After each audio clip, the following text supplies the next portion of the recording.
So this is a tutorial about downward facing dog.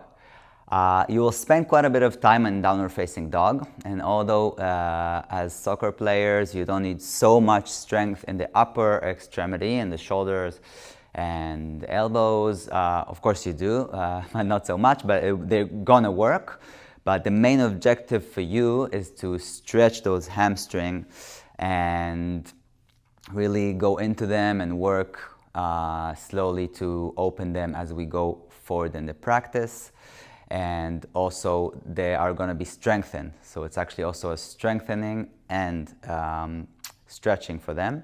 So it's very important that you know very good how to perform the down dog. So usually we will start on our hands and knees, and I want you to notice that we'll start with the palms under the shoulders, and the fingers are very active. This is something I'm gonna say many times, so always keep the fingers active. This way you will not hurt your wrist or load your wrist too much. So spread the fingers as much as possible, and really as if you're grabbing a ball, feel you're pushing the fingers into the mat.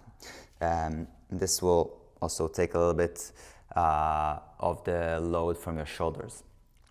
So we tuck our toes and we push back. Now, the first and basic and most important thing is that we want our spine to be long, as if there's one line between the palms and the hips. So it looks like this. And you can already see that my knees are not completely straight. So I'm a bit more flexible, so I can straighten my knees and still keep my back long.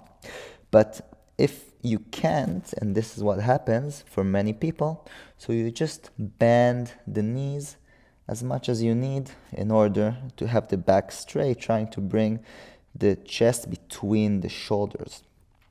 Now you see also my heels are raised, and this is also completely fine. You do not need your heels to be down. So most important thing, the spine is long. The hands are, you can see, as wide as the shoulders. You can play with it a little bit, but you want it more or less here. Also with the width of the legs, they also want to be about the same wide just as the hands. Again, you can play with it a little bit, but don't keep them too close.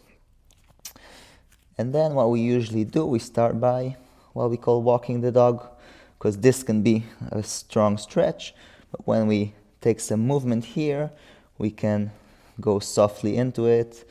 You can always use it, or whenever you feel you want to go a bit deeper, we stop and try to go deeper into the stretch. Now, the distance between the hands and the feet are usually like when I'm in down dog and I push up, so this will be more or less the distance. But again, depends on your body. Each body is different. You can play with it, see what feels best for you. You can see it's like sort of a triangle shape. And your gaze, very important, will be between your knees or even higher towards your belly button. So always have this in mind. I will remind you also as we flow. And these are more or less all the basics.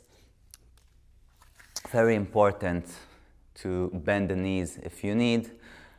Keep your spine long, and this way you can save your